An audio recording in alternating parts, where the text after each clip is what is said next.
अस्सलाम वालेकुम and a very good evening. कौमी असम्बली की मियाद अगस्त के वस्त तक बाकी रह गई है, लेकिन अब तक मुज़ाकरात का नतीजा नशिस्तन गुफ्तन बर्खास्तन से आगे नहीं बढ़ सका है। संजीदगी यह है कि नून लीग ने इसहाक डार साहब का नाम निगरा वज़ीर आज़म के लिए पेश कर दिया है। क्या मुल्क में गैर जानिबदार नामों का कहतो रिजाल पड़ गया है या फिर नून लीग के लिए निगरा वज़ीर आज़म का मयार शरीफ ख़ानदान से शुरू होकर उसी पर ख़त्म होता है। लेकिन इस फैसले के लिए इत्तेहादी जमातों और एस्टेब्लिशमेंट की राय आना भी बाकी है। दूसरी तरफ नून लीग की तरफ से वज़ीर आज़म के उम्मीदवार नवाज शरीफ साहब होंगे, जबकि नवाज शरीफ साहब की ना वतन वापसी हो सकी है और ना अहलियत बहाल हो सकी है और ना ही मुकदमात मुकम्मल तौर पर ख़त्म हो सके हैं। ऐसे में क्या शहबाज शरीफ अपनी कारकर्दगी को इंतखाबी मुहिम के लिए बेफ़ायदा समझकर नवाज शरीफ के नाम से इंतखाबात में जा रहे हैं, या फिर नून लीग नवाज शरीफ की नाअहली ख़त्म करने के लिए पार्लिमानी सदारती माफ़ी या फिर सुप्रीम कोर्ट की सूरत कोई रोड मैप बना चुकी है, ये भी अभी तक वाज़ेह नहीं है। लेकिन ऐसे में दीवार से लगी पाकिस्तान तहरीक इंसाफ के कायद के केसेस भी सुस्त रवि से आगे बढ़ रहे हैं, जिससे लगता नहीं है कि इलेक्शन का इनेकाद 2023 में भी मुमकिन हो सकेगा। हुकूमत के वज़रा माशी और सियासी चैलेंजेस से निमटने में नाकाम नजर आते हैं, जबकि IMF मुआहदे की कामयाबी का ढोल पीटने वाले हुकूमती वज़रा शायद ये नहीं जानते कि हालिया IMF रिपोर्ट में कर्ज प्रोग्राम में ताख़ीर का जिम्मेदार इसहाक डार और शौकत तरीन को ही ठहराया गया है। लेकिन मौजूदा हो या फिर साबका रियासत, किसी भी शख्सियत के खिलाफ कार्रवाई में कोई संजीदा नज़र नहीं आता। ऐसे में चंद सवालात उठते हैं जिनके जवाब हम जानने की कोशिश करेंगे। पहला सवाल, निगरा वज़ीर आज़म PDM जमातों से होना चाहिए या फिर गैर जानिबदार होना चाहिए? दूसरा सवाल, अब की बार वज़ीर आज़म नवाज शरीफ का नून लीगी नारा क्या हकीकत भी बन पाएगा?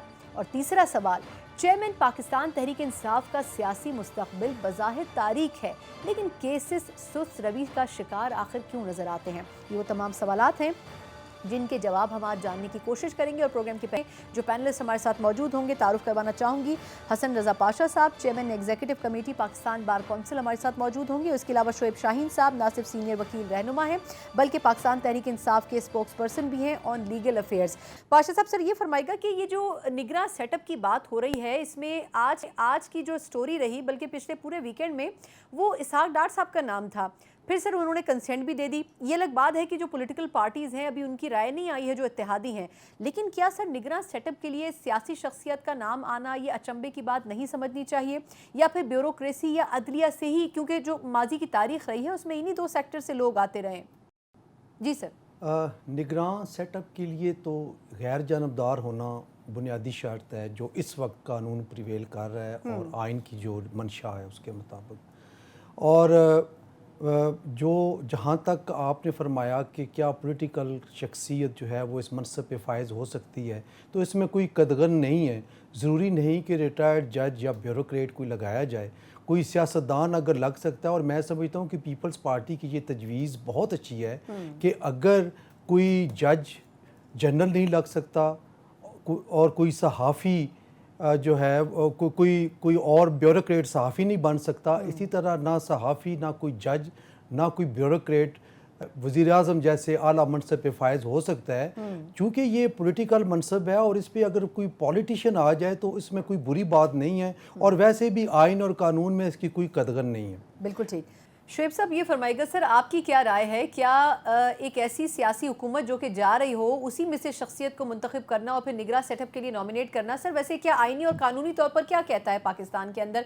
क्या ये दुरुस्त फैसला है या ब्यूरोक्रेसी से ही या फिर अदलिया से ही किसी ना किसी शख्सियत को नॉमिनेट करना बेहतर है? देखिए, पहली बात तो यह है कि पॉलिटिक्स में अगर कोई शख्स रहा हो, अब एक लिहाज से रिटायरमेंट ले ली हो और now he is not an active politics, तो उसकी हद तक तो कोई हर्ज नहीं है कि उसको भी लाया जा सकता है। लेकिन बात यह है कि he must be an impartial person, उसके लिए ये कंडीशन है, और उसने सिर्फ डे टू डे अफेयर चलाने हैं और सिर्फ एक काम करना है, that is the free and fair election and honest election के लिए फैसिलिटेट करना है, जो उसकी जिम्मेदारी है।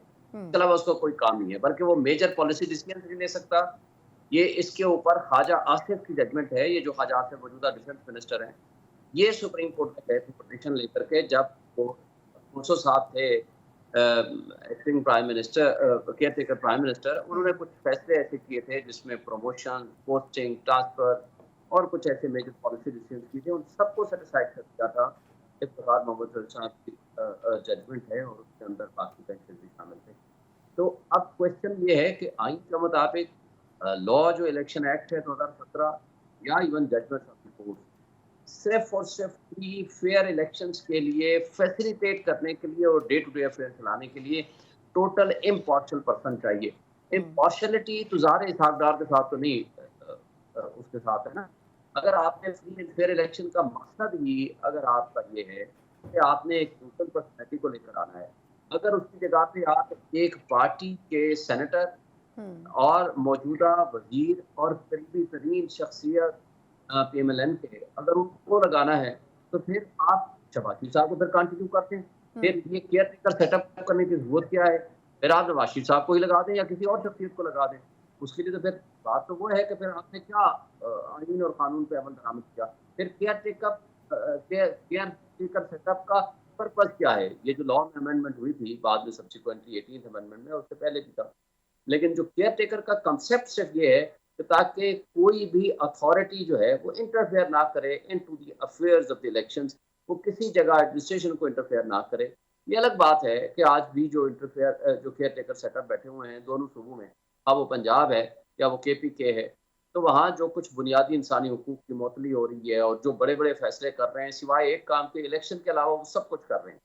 यानी इलेक्शन के लिए वो कहते हैं ना हमारे पास नफरी है, ना हम बंदे दे सकते हैं, ना पुलिस फेयर कर सकते हैं, लेकिन बाकी सारे काम हमने करना है। हालांकि सुप्रीम कोर्ट की जजमेंट के जरिए इलेक्शन एक्ट के मुताबिक या इवन आइन के मुताबिक ये कोई इम्पार्शल एक ड्यूटी है, ये उस केयर टेकर सेटअप की जो वो अपनी ड्यूटी पर अंजाम देंगे। और अगर इस तरीके से जो ये सोच रहे हैं या कर रहे हैं अगर हुआ तो हम ज़रूर उसको चैलेंज करेंगे। और मेरा नहीं ख्याल कि कोई भी अदालत इस तरह के सेटअप को या इस तरह के एक पार्शल सेटअप को जो बज़ाहिर नज़र आ रहा है, जिसकी हर एक के साथ वाबस्तगी भी सबको पता है, अगर इस तरह की शख्सियत हुई तो हम उसको ज़रूर चैलेंज करेंगे। और अभी माजी करीब में आपने देखा जो KPK में एक मिनिस्टर साहब अपने घर में ही जलसा करा रहे थे, उसको फौरी तौर पर इलेक्शन कमीशन ने कहा इनको हटा दें और वो हटा दिए गए। और इसी तरह ये अलग बात है कि KPK में तो आप उन्होंने खुल के कह दिया कि जी JUI के बंदे ज़्यादा हैं, बाकी पार्टियों के NP के कम हैं, पीपल्स पार्टी के कम हैं, लेकिन ये तर्ज अमल जो कुछ हो रहा है। शुएब साहब, सर मुख्तसर एक ज़िमनी सवाल है सर कि आप कह रहे हैं कि आप इसको चैलेंज करेंगे, यानी अगर डार साहब के ऊपर सबकी तरफ से टिक लग जाता है तो फिर अगर वो निगरान सेटअप में बनते हैं वज़ीर आज़म और फिर उनके अंडर इलेक्शंस होते हैं तो फिर तो वो पूरा सेटअप ही कंट्रोवर्शियल हो जाएगा। फिर तो ये समझा जाए कि PTI इलेक्शन के ऊपर भी इसी कंट्रोवर्सी को खड़ा करेगी कि ये इलेक्शन भी मुनसिफाना नहीं है, तो फिर पूरी एक्सरसाइज ही बेकार होगी सर। देखें, बिल्कुल आपने ठीक कहा, ये एक्सरसाइज इस वक्त भी बेकार है। आज जो जबर और खौफ की फिजा है, मुझे बताएं, आज एक केस था अली नवाज अवान का सगा भाई, उसको 4 मासूम बच्चियों के साथ उठा लिया गया और वो नॉन पॉलिटिकल है और उसके लिए रेट पिटीशन फाइल की 2 तारीखें हो चुकी हैं, अब 1 अगस्त को है और सब की तस्वीरें आई, सब कुछ हुआ, लेकिन कोई इदारा मानने को तैयार नहीं है कि हमारे पास है। वो दुबई से आया अपनी वालदा को मिलने के लिए, उसको उठा लिया गया। अब आपके सामने जो कुछ हो रहा है, सिर्फ ये एक मिसाल देने का मकसद है, आज उसकी तारीफ की। दूसरा आप देख लो हमाद अजहर के बाप को कैसे उठा लिया, नदीम अफजल चंद के बाप को कैसे उठा लिया। वो तो वो हैं कि जो उन्होंने एडमिट करके उठाया, जो एडमिट नहीं करते आज जो ये कहते हैं कि जनाब हमें नहीं पता। 34 दिन गायब और लापता रहा आजम खान और इस्लामाबाद हाई कोर्ट की रेट पिटीशन में 12 पेशियां लगी और लॉ एनफोर्समेंट एजेंसीज ने आकर कहा कि जी हाँ वो किडनैप तो हुआ है, लेकिन किसने किया है हमें नहीं पता। जब पता चल जाएगा हम उनके खिलाफ सख्त एक्शन लेंगे। सबसे कतई कलामी की माज़रत सर, लेकिन माजी में इस तरह की मिसालों से भरी पड़ी है पाकिस्तान की तारीख। सिर्फ PTI की हुकूमत को मैं ब्लेम नहीं करती हूँ, हमारे अरसा दराज से सर यही होता रहा है। मैं वापस सर आपकी तरफ आती हूँ। पाशा साहब, सर 2 हवालों से सवाल। एक तो ये कि सर एक तो पाकिस्तान तहरीक इंसाफ इसको चैलेंज भी कर देगी अगर ऐसा कुछ होता है। फिर सर ये भी है कि जो 2 निगरान आए हैं सूबों में, KPK में और पंजाब में, उनके ऊपर भी इतनी कंट्रोवर्सीज ने जन्म लिया है, लेकिन वहाँ पर भी हम उस तरह की चीज़ें नहीं देख रहे हैं जो कि लगती हो कि निगरान सेटअप के हवाले से हो रही हैं, लेकिन उसको किसी ने उस तरीके से कोर्ट्स में चैलेंज नहीं किया। लेकिन अगर विफाक में ऐसा सेटअप आता है और ये चैलेंज हो जाता है तो वो जो पूरी एक्सरसाइज होनी है इलेक्शन की सूरत में सर, वो कितनी ऑथेंटिक रह जाएगी फिर? देखिए, बात ये है कि کہیں بھی کسی ملک میں بھی یہ پروویژن نہیں ہے کہ جب انتخابات ہوں تو ایک کیئر ٹیکر سیٹ اپ ہو جو امپارشل ہو. صرف پاکستان کے معروضی حالات کو مد نظر رکھتے ہوئے پارلیمان نے آئین میں یہ شک ڈالی کہ غیر جانبدار سیٹ اپ ہونا چاہیے. اب جو پنجاب اور کے پی کے بارے میں بات کی ہے, کے پی کے کی حد تک تو یہ ہوا کہ دونوں پارٹیز یعنی کہ جو لیڈر آف دی اپوزیشن تھے اور لیڈر آف دی ہاؤس, ان کے کنسنسس کے ساتھ بڑی سرعت کے ساتھ اور well in time chief minister کا انتخاب ہو گیا اور وہ ابھی تک کام کر رہے ہیں. پنجاب میں پی ٹی آئی نہ مانو والی بات رکھتے ہوئے انہوں نے تعاون نہیں کیا, اور یا گورنمنٹ نے تعاون نہیں کیا وٹ ایور میں بھی. تو یہ معاملہ جب آیا الیکشن کمیشن آف پاکستان میں آئین کے مطابق, تو انہوں نے جو موجودہ وزیر اعلیٰ ہیں ان کو جو ہے وہ مقرر کر دیا. اب وہ ہم نے تو نہیں سنا کہ پہلے انہوں نے کوئی الیکشن لڑا ہو یا وہ ابھی الیکشن لڑنے جا رہے ہو. اس کی بیسک ریکوائرمنٹ یہ ہے کہ جو کیئر ٹیکر سیٹ اپ ہوگا وہ آئندہ آنے والے الیکشنز میں وہ حصہ نہیں لیں گے, تو جب تاکہ ان کا کوئی انٹرسٹ جو ہے اس کے اندر نہ ہو. تو جو پنجاب کے وزیر اعلیٰ ہیں شاید وہ بھی نہیں لڑ رہے اور کے پی والے بھی نہیں لڑ رہے.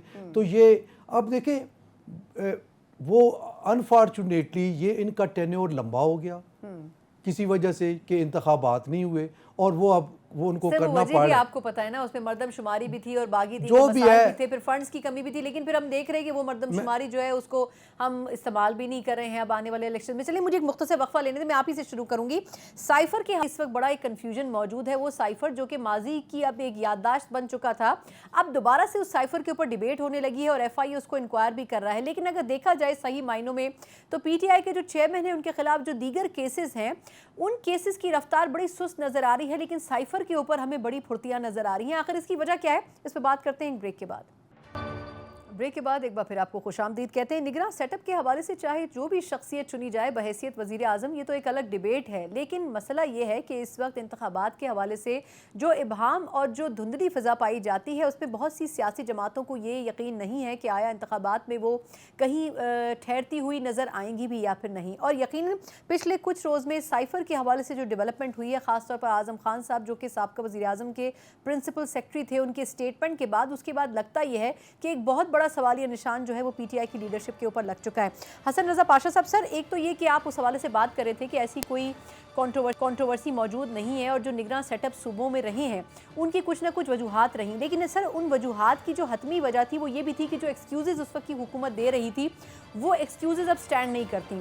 دوسرا سر, سائفر کے اوپر آپ کا کیا ٹیک ہے کہ یہ معاملہ تو کچھ ماہ پہلے دب چکا تھا, لیکن ہم نے دیکھا کہ چند روز کے اندر ہی لاہور ہائی کورٹ سے اسٹے آرڈر ختم ہوتا ہے, اور اسٹے آرڈر کے ختم ہوتے ہی اگلے دن ایک دم منظر عام کے اوپر اعظم خان صاحب ہمیں نظر آتے ہیں, اور اسی شام ان کے اسٹیٹمنٹ کے بعد ہم دیکھتے ہیں کہ ایف آئی اے نوٹسز بھی دے دیتا ہے. تو سر اس کیس کے اوپر ہمیں کچھ زیادہ انرجی اور فوکس نظر آ رہا ہے, آپ کی کیا رائے سر؟ دیکھیں, سائفر کو ڈیڈ ایشو نہیں تھا, اٹ واز لائیو.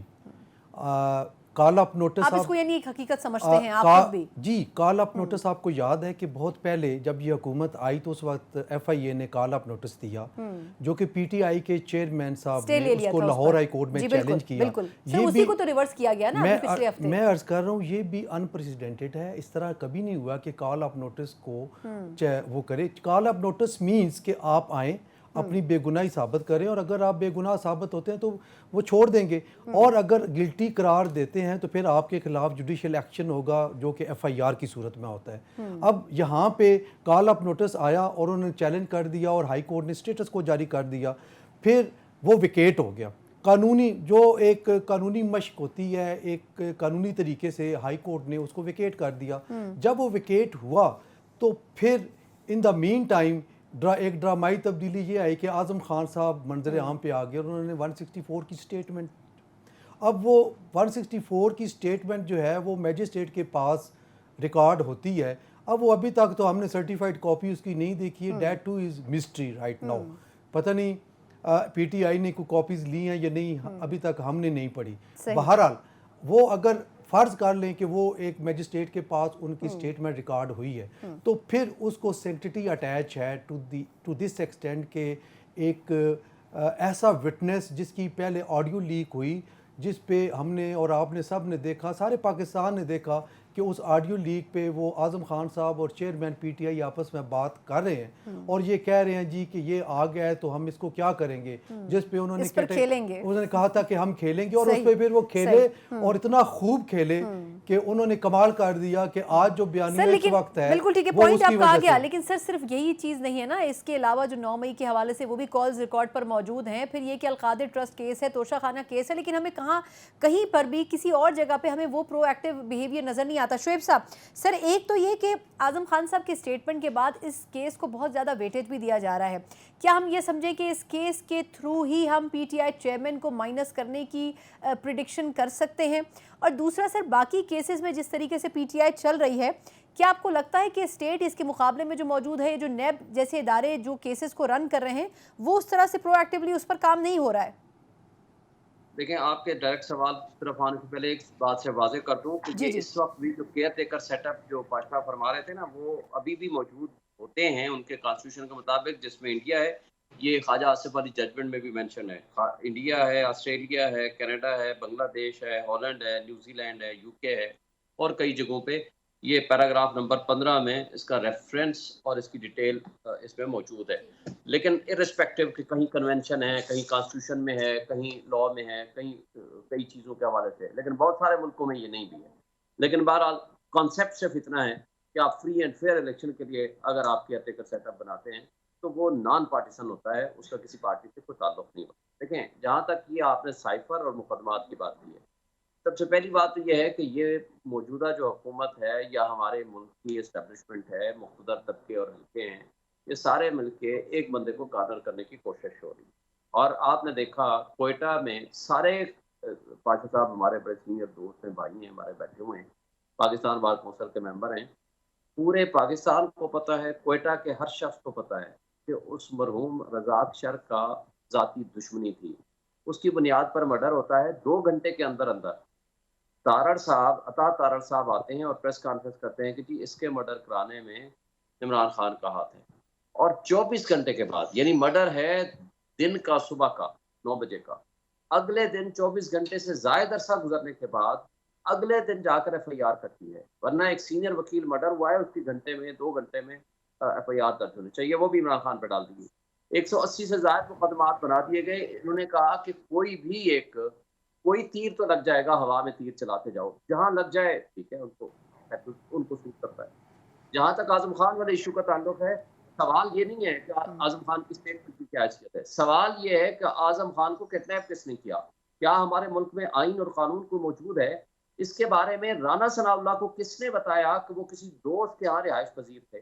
ان کے پاس وہ ٹائپ شدہ وہ ایک اسٹیٹمنٹ کا خلاصہ، اسٹیٹمنٹ ابھی تک نہیں آئی، نہ ہمیں ملی ہے، نہ میڈیا کو ملی ہے، نہ کسی اور کو ملی ہے، وہ اس کا خلاصہ لے کر کے پریس کانفرنس میں آ جاتے ہیں، وہ کہتے ہیں کہ جناب یہ اسٹیٹمنٹ ہے، اور سیم ڈے نوٹس آ جاتا ہے ایف آئی اے کا، جناب آئیں آپ پیش ہو جائیں۔ تو یہ ساری چیزیں مشکوک کرتی ہیں۔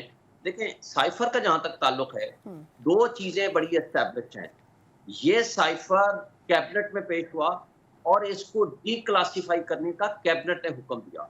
پھر کیبنٹ از دی کمپیٹنٹ اتھارٹی فیڈرل گورنمنٹ، اور اس نے بھیجا کہ نیشنل سیکورٹی کونسل میں اس کو رکھا جائے، کیونکہ ملک کی سلامتی اور خود مختاری کے اوپر اٹیک تھا۔ بالکل ٹھیک۔ اور نیشنل سیکورٹی کونسل نے کہا کہ اس کو ڈیمارش کیا جائے، شدید احتجاج جس کو بولتے ہیں، وہ ہوا۔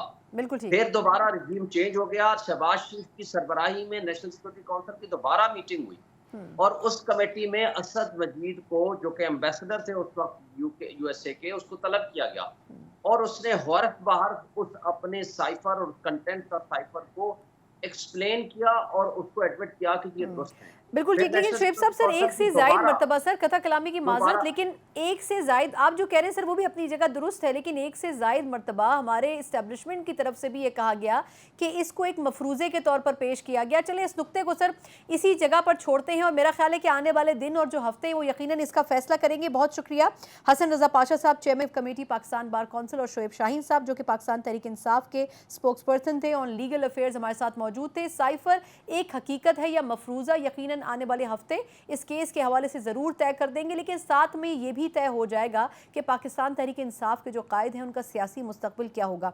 एक मुख्तसर वक्फा और उसके बाद हम बात करने जा रहे हैं कि पाकिस्तान की इकॉनमी को 160 डिग्री क्या बल्कि 360 डिग्री तब्दील करने के जो दावे इसहाक डार साहब करते रहे हैं, मुमकिना तौर पर निगरां वज़ीर आज़म के तौर पर उनका नाम तो लिया जा रहा है, लेकिन साबका अदवार में क्या परफॉर्मेंस रही उनकी, उसका ज़रा जायज़ा लेंगे एक ब्रेक के बाद। ब्रेक के बाद एक बार फिर आपको खुशामदीद कहते हैं। मुल्क के निगरां सेटअप के हवाले से आसार ये लगते हैं कि कुराए फ़ाल मौजूदा वज़ीर ख़जाना इसहाक डार साहब के नाम निकल सकता है। इस खबर पर गुज़िश्ता रोज़ डार साहब ये कह चुके हैं कि अल्लाह जिसे चाहे ज़िम्मेदारी दे दे, तो यकीनन वो ज़िम्मेदारी उठाने की हामी भी भर चुके हैं। अब सिर्फ इत्तेहादी जमातों के तौसीफ़ फैसलों का इंतज़ार है। लेकिन सवाल ये है कि इसहाक डार साहब की पॉलिसी से पाकिस्तान कितना बेहतर हो सका है, इसका मवाजना पड़ोसी मुल्क से करना बहुत ज़रूरी है, क्योंकि आजकल हर मौके पर इसहाक डार साहब ये हवाला देते हैं कि अगर 2018 में नवाज शरीफ साहब की हुकूमत का खात्मा न किया गया होता तो पाकिस्तान आज यूरोप से भी आगे निकल चुका होता। इन दिनों भारत अपनी माशी पॉलिसीज़ की वजह से दाद का मुस्तहिक है। पिछले 3 हफ्तों में भारत के फॉरेन रिजर्व 600 अरब डॉलर तक पहुंच चुके हैं, जबकि हम अभी तक 10 अरब डॉलर का हिस्सा भी क्रॉस नहीं कर सके, जिसका कसीर हिस्सा दूसरे ममालिक से कर्जे या इमदाद की सूरत में हासिल किया गया है। भारत के आगे निकलने की बड़ी वजह उनके फाइनेंशियल सिस्टम में की जाने वाली तब्दीलियाँ और सियासी इस्तेहकाम भी हैं। वो तब्दीलियाँ पाकिस्तान में आखिर क्यों नहीं अपनाई जा सकी, इस पर हम प्रोग्राम के इस सेगमेंट में बात करेंगे। और जो हमारे साथ गेस्ट मौजूद हैं, किसी तारुफ के नहीं है, सीनियर इकोनॉमिस्ट हैं फ़ारूक सलीम साहब। Sir thank you so much, पहले तो आप पहली मरतबा मेरे शो में आए, मेरे लिए एजाज़ है। सर सबसे पहले एक मुख्तसर सवाल डार साहब के हवाले से करूँगी, फिर थोड़ा सा कंपैरिजन हम भारत से भी कर लेंगे। सर पहले तो ये कि निगरां सेटअप के हवाले से उनका नाम लिया जा रहा है, आपकी क्या राय है, कैसी चॉइस है वो?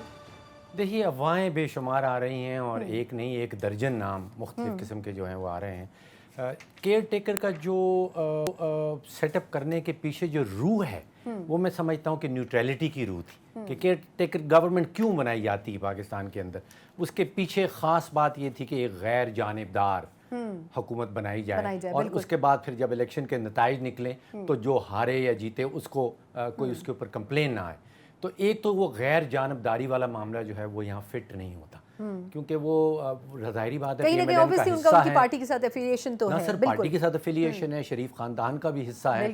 तो एक तो वो गैर जानबदारी वाला मामला जो है वो इसमें तय नहीं होता। और फिर जो खबरें आ रही हैं कि शायद पीपल्स पार्टी वाले इसके ऊपर ऑब्जेक्शन उठाएं, मेरा ज़ाती तजिया ये है कि पीपल्स पार्टी कुछ लेन देन करके मान सकती है। सर यही कहा जा रहा है, क्योंकि एस्टैब्लिशमेंट भी जो है वो डार साहब के हवाले से शायद कोई नापसंदीदगी का इजहार नहीं करेगी, लेकिन वो न्यूट्रलिटी वाला इशू जो है वो नहीं रहेगा। बिल्कुल। अच्छा सर, अब we'll come to the topic. एक तो ये कि मैंने इंडिया की स्टोरी का हवाला इसलिए दिया कि पिछले हमने देखा कि 2 हफ्तों या 3 हफ्तों में गालिबन उन्होंने 600 अरब डॉलर को क्रॉस कर दिया और उसमें से 12 अरब डॉलर का आई थिंक जो फिगर है वो सिर्फ डेढ़ हफ्ते में हुआ है।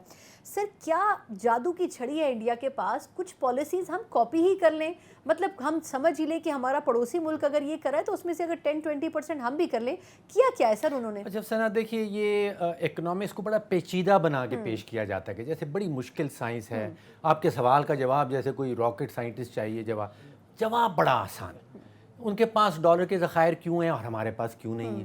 देखिए डॉलर के ज़खायर के सिर्फ 3 सोर्सेज, या तो आप एक्सपोर्ट करें फिर आपको डॉलर्स मिलते हैं, या फिर हमारे जो वर्कर्स बाहर काम कर रहे हैं पाकिस्तान के हों इंडिया के हों वो पैसे वापस भेजते हैं, और तीसरा तरीका ये है कि आप कर्जे उठा लें, और कोई चौथा तरीका तो नहीं है सर। लेकिन कर्जे अदा भी तो करने पड़ते हैं, अदा भी करने पड़ते हैं। तो ये 3 तरीके हैं आपके डॉलर्स के ज़खायर बढ़ाने के। अब आप ज़रा सोचिए कि आज से 10 साल पहले, 2023 का साल है, 2013 में चले जाएं, 2014 में चले जाएं, भारत की एक्सपोर्ट जो थी वो 450-460 अरब हुआ करती थी। आज वो 750 अरब पे पहुंच गई। डॉलर्स की बात कर रहा हूँ, डबल ऑलमोस्ट डबल हो रही। और आज से 10 साल पहले 12 साल पहले हम 30-31 पे फंसे हुए थे और आज भी वहीं पे फंसे हुए हैं। बिल्कुल सर, हम नीचे चले गए, उल्टा थोड़ा सा नीचे चले जाते हैं। तो कोई जादू की छड़ी की बात नहीं है इसके अंदर। लेकिन माज़रत सर देखिए, पिछले 4 सालों में कोई 3 से 4 वज़ीर ख़जाना तब्दील हुए और हर एक ये कहता था कि पाकिस्तान में, और वो हर एक ये कहता था कि हम सुखरात से कम नहीं हैं। लेकिन पॉलिसीज़ की जब बात आती है तो मुझे लगता है कि पॉलिटिकल पार्टीज़ जो हैं वो खुद प्लान नहीं करती हैं कि हमने मईशत के ऊपर क्या करना है। वजह क्या है? असद उमर साहब के बारे में कहते थे इकॉनमी को बिल्कुल रीवैम्प कर देंगे, शौकत तरीन साहब के बारे में भी ये कहते रहे, फिर उसके बाद हफीज़ शेख साहब बीच में आए, फिर हमने मिफ्ता इस्माइल साहब को देखा। मतलब कितने लोगों के नाम गुलवा दो, सही प्रोग्राम के ऊपर काम क्यों नहीं करते हैं इकोनॉमी के? सना 6 वज़राए ख़जाना 5 सालों में, बिल्कुल 6, बिल्कुल ठीक है, 6 वज़राए ख़जाना आए हैं। अब आप सोचिए कि 5 सालों में अगर 6 हैं, इसका मतलब है कि 1 साल का पीरियड भी एक वज़ीर पूरा ख़जाना नहीं को कर सके। नहीं मिल रहा। बिल्कुल। तो वो क्या पॉलिसी बनाएगा, और पॉलिसी के ऊपर अमल दरामद तो फिर बहुत दूर की बात हो गई। 1 साल इज़ नॉट इनफ। तो again there is no rocket science. इसमें भी दो जो एलिमेंट्स जो रोल प्ले करते हैं, वो एक ये है कि सियासी इस्तेकाम हो मुल्क के अंदर, जो इंडिया में आपको नज़र आता है, बिल्कुल। और पॉलिसी कंटिन्यूटी, यानी कि पॉलिसी का तसलसल, बिल्कुल। और कोई तीसरी चीज़ नहीं चाहिए। ये पिछले 70-80 साल की जो माशी तारीख़ है, अब जितने ममालिक ने तरक्की की है, जो तरक्की पजीर ममालिक ने जो तरक्की की है, ताइवान देख लें, south Korea, Vietnam, even Bangladesh अब में भी, वहाँ पे exactly, पहुँच रहा है। बिल्कुल, हाँ। उनके पास क्या था? सियासी इस्तेहकाम और पॉलिसी का तसलसल। कोई रॉकेट साइंस नहीं है। हमारे यहाँ क्या है, आपने खुद बताया 6 वज़राए ख़ज़ाना। यानी इससे इसका मतलब ये समझा जाए कि ये बयानिया दुरुस्त है कि पॉलिटिकल इंस्टेबिलिटी होगी तो फिर इकोनॉमिक रिफॉर्म्स नहीं कामयाब हो सकते, ये समझा जाए इसका मतलब है? अगर पॉलिटिकल इंस्टेबिलिटी बिल्कुल, अगर बिल्कुल। सियासी अदम इस्तेहकाम होगा, इसको IMF की सना एक स्टडी है, उसने कोई 160 ममालिक को पिछले 40 साल में स्टडी किया, और वो कहते हैं कि जिन ममालिक में आपने सियासी अदम इस्तेहकाम देखा है, उनकी GDP ग्रोथ नहीं होती, उनकी मईशत नहीं आगे बढ़ती। तो ये तो प्रूव हो चुका हुआ, क्वांटिटेटिवली प्रूव कर दिया गया। अब हमारे यहाँ जैसे आपने कहा कि 5 सालों में जो 6 वज़राए ख़ज़ाना आ गए हैं, पॉलिसी हमारे पास बनती नहीं। देखिए, दुनिया भर में जो ममालिक चलते हैं, वो सिक्योरिटी पॉलिसी बनाते हैं, वो आपकी इकोनॉमिक पॉलिसी बनाते हैं, और फिर साथ ही साथ सियासत चलती है। बिल्कुल। हमारे मुल्क में सियासत के अलावा कुछ भी नहीं है। सर वो ना भी ठीक, सिक्योरिटी पॉलिसी वो भी बनती है, ठीक ना नहीं चल इकोनॉमिक रही, पॉलिसी वो भी बनती ठीक नहीं चल रही सियासत। अच्छा, आपने IMF का हवाला दिया है सर, IMF की जो स्टाफ रिपोर्ट आई है अभी, उसमें ये कहा जा रहा है कि जी ये जो कर्ज प्रोग्राम में ताख़ीर हुई है, इसके एक्चुअली जो कल्प्रिट हैं वो इसहाक डार साहब और शौकत तरीन साहब है। उस पर क्या टेक है सर? ये तो मतलब बिल्कुल मेरा ख्याल है कि रिवर्स है उस बात से जो कि ये गवर्नमेंट बात करी। वो कह रही कि जी ये तो मुआहदा करवाने में क्रेडिट ही सारा डार साहब को जाता है। देखिए, मामला ये वाली हुकूमत हो, इससे पहले वाली हुकूमत हो, माशी फ़ैसले जो हैं वो सियासी बुनियादों पे किए जाते हैं। आपने शौकत तरीन साहब का नाम लिया, मैं साबिक वज़ीर आज़म को आप याद कर लें। 28 फरवरी मुझे याद आता है सन 2022, ठीक, वो टीवी पे आए थे, आपको याद हो, उन्होंने अचानक ऐलान कर दिया था कि 10 रुपये सब्सिडी दे रहे हैं। अब वो पेट्रोल के ऊपर, पेट्रोल और बिल्कुल डीजल के सबको याद है, बिल्कुल। उससे 3 हफ्ते पहले 5 फरवरी को हमने $1 अरब वसूल किया था IMF से, और उसके वसूल करने के 3 हफ्ते बाद हमने उनके वादे तोड़ दिए। साबिक वज़ीर आज़म साहब की हुकूमत ने वादा किया था कि इस किस्म का कोई काम नहीं किया जाएगा, लेकिन अपने सियासी पॉइंट स्कोरिंग के लिए उन्होंने ये माशी फैसला कर दिया, उसका बहुत बड़ा नुकसान हुआ। उस एक महीने में, फरवरी से मार्च तक, हमारे $4 अरब के ज़खायर गिरे थे। अब आप एडवांस थोड़ा फास्ट फॉरवर्ड कर लें, नवंबर में, सितंबर की एंड में हमारे पास एक नए वज़ीर ख़जाना आ गए थे। बिल्कुल। उन्होंने ऐलान किया था कि वो आर्टिफिशियल तरीके से, मसनूई तरीके से रुपए की कदर को रोक के रखेंगे, जबकि हम IMF से वादा कर चुके थे कि मुदाखलत नहीं की जाएगी, ओपन छोड़ा जाएगा, ओपन छोड़ा जाएगा। अब वो भी एक सियासी फैसला था। आप माशी इक़दामात उठा रहे हैं सियासी एजेंडे की बुनियाद के ऊपर, और उसका मईशत को बहुत बड़ा नुकसान होता है। तो ये तफरीक नहीं है, ये गवर्नमेंट भी वही कर रही थी, पिछले गवर्नमेंट ने भी कुछ इसी किस्म के काम किए। अब नुकसान देखिए, नवंबर में जब सितंबर में हमारे पास नए वज़ीर ख़जाना आए, सितंबर की एंड में हमारे पास को $8-9 अरब के ज़खायर थे। आपको याद है, ये 3.5 अरब पे पहुंच गए थे। ऐसा ही है, बिल्कुल। तो अगर आप माशी फैसले करते हैं सियासी एजेंडे की, टाइमली करते हैं, मेरा ख्याल है इसमें टाइमिंग की बड़ी इंपॉर्टेंस है। डार साहब ने टाइम बहुत वेस्ट किया। तो सर फिर सर हम किस तरीके से ये समझ सकते हैं कि उनकी जो इकोनॉमिक पॉलिसीज़ हैं वो सक्सेसफुल भी रहीं, फिर एस्टैब्लिशमेंट को भी वो काबिल कबूल हैं बहैसियत, ये आपको पता होगा। मतलब ये मैं आपकी राय जानना चाह रही हूँ कि ऑब्वियसली पॉलिसीज़ के लिए तो आपको बिल्कुल कंसिस्टेंट होना चाहिए ना, तो वो पॉलिसीज़ तो उनकी चेंज हो रही है और कोई क्लियर पॉलिसी हमें नज़र भी नहीं आती। अच्छा, डार साहब 4 दफ़ा वज़ीर ख़जाना बने, ठीक। 1998 में उनको कोई 10-11 महीने मिले थे, उसके बाद वो 2008 में आए दोबारा से, वो 3 या 4 महीने के लिए उस वक्त आए थे। फिर मुकम्मल पीरियड जो उनको मिला था 2013 से 17 वाला जो तीसरी टर्म थी, उसमें सना उनका जो रिकॉर्ड था वो बुरा नहीं था।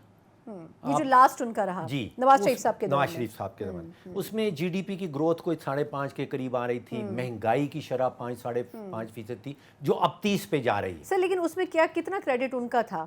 کچھ حالات بھی تو رہے ہوں گے نا، ایک جمہوری سسٹم سے دوسرے جمہوری سسٹم میں آئے، انہوں نے ایکچولی آپ کو لگتا ہے کہ جو کچھ اکنامی میں جو بہتری آئی تھی وہ انہی کی وجہ سے تھی، یا دیگر سورسز بھی اس میں فائل اپ کر رہی تھیں؟ دیگر سورسز ضرور اپنا رول پلے کرتے ہیں، ان کا اپنا کردار بھی تھا. میں یہ سمجھتا ہوں اور سی پیک بھی تو ایک ایلیمنٹ رہا نا، سوری آپ کی بات کاٹ رہی ہوں، سی پیک بھی تو اس ٹائم پر کافی اس پر بات چیت ہوتی رہی. جی سی پیک کا دیکھیے جی ڈی پی گروتھ کے اوپر تو کچھ اثر ہو سکتا ہے، لیکن مہنگائی کو 5.5% پہ 6% پہ روک کے رکھنا اس کا شاید ڈائریکٹلی سی پیک سے تعلق جو ہے وہ نہیں. اب وہ 2013 اور 17 کی جو دنیا تھی وہ سنا اب بڑی تبدیل ہو گئی. اس وقت ہمارے پاس ڈالر کے ریزروز تھے تو ڈالر کی قیمت کو کنٹرول کیا جا سکتا تھا. اس وقت ہمارا جو پبلک سیکٹر ڈیولپمنٹ پروگرام کہلاتا ہے، حکومت کے خزانے کے پاس روپئے بھی تھے تو وہ پھر بریجز بنانا، سڑکیں بنانا، اس سے بھی گروتھ ہوتی. اب دنیا ہو گئی ہے چینج. ایک تو ہم روپے کی قیمت کے جو فارن ایکسچینج کی مارکیٹ ہے اس میں مداخلت نہیں کر سکتے جو اس وقت ڈار صاحب کی پالیسی کے تحت کی جاتی تھی، اور دوسرا یہ کہ اب خزانے میں پیسہ نہیں ہے تو وہ جو گروتھ کا ذریعہ تھا کہ آپ بریجز بنائیں، آپ روڈز بنائیں اور آپ پی ایس ڈی پی کے اوپر زیادہ سے زیادہ خرچہ وہ نہیں ہو کریں، سکتا. سر لاسٹ فیو منٹ سے سر میں یہ پوچھنا چاہوں گی کہ اگر افغانستان اور بنگلہ دیش 2 ملکوں کا میں حوالہ دوں، پچھلے 1 سال میں ان کی اکانومی بڑی سسٹینڈ ہوئی ہے. ہم کم از کم یہ سیکھ سکتے ہیں کہ وہ ملک جن کا روپیہ ڈالر کے مقابلے میں بہت کم تھا انہوں نے بھی بہتری پہ کام کیا ہے. تو آپ کو کیا لگتا ہے کہ 1 سال بعد آپ پاکستانی روپے اور پاکستان کی اکانومی کو کہاں کھڑا دیکھ رہے ہیں؟ دیکھیے قیاس رائی کرنا خاص طور پہ کرنسی کے ریٹ کے حوالے سے بڑا خطرناک ہوتا ہے. میں اکنامک اسٹیبلٹی کی بات کر رہی ہوں. ایک جو بنیادی اصول ہے وہ آپ سمجھیں کہ اکنامکس میں ہمیں پڑھایا جاتا ہے کہ کرنسی جو ہے اٹس لائک اے کموڈٹی. وہ گندم ہے، آپ اس کو اناج سمجھ لیں، اس کو مالٹے سمجھ لیں، کیلے سمجھ لیں، اس کی سپلائی اینڈ ڈیمانڈ ہے. اگر سپلائی زیادہ ہو رہی ہے تو پھر ظاہری بات ہے کہ اس کی قیمت گر جائے گی. بالکل اگر ڈیمانڈ زیادہ ہے، ہمارے ہاں جب تک ہم امپورٹ کرتے رہیں گے 70 ارب کی اور ایکسپورٹ 30 ارب سے اوپر نہیں جائے گی تب تک وہ تو بیلنس پریشر نہیں جو ہے ختم وہ ہو سکتا. جاری بہت بہت شکریہ فاروق سلیم صاحب ہمارے ساتھ موجود ہیں. پاکستان کی جو اکانومی ہے اس میں بہت سے مسائل موجود ہیں، لیکن کوئی بھی حکومت جو ہے، کوئی بھی سرکار جو ہے وہ اس وقت تک کامیاب نہیں ہو سکتی جب تک سیاسی چیلنجز کے ساتھ ساتھ اکنامک چیلنجز کے اوپر نہ تو نبرد آزما ہو سکے اور نہ ہی ان کو حل کر سکے. آپ کی کامیابی اسی صورت ہی ممکن ہے جب آپ بہت ہی ایکسٹریم میجر پہ جا کے نہ صرف ریفارمز کریں بلکہ اپنے اکنامک سسٹم کو بھی اپنے پیروں پر کھڑا کر سکیں. اسی نوٹ کے ساتھ مجھے اجازت دیجیے. اللہ حافظ.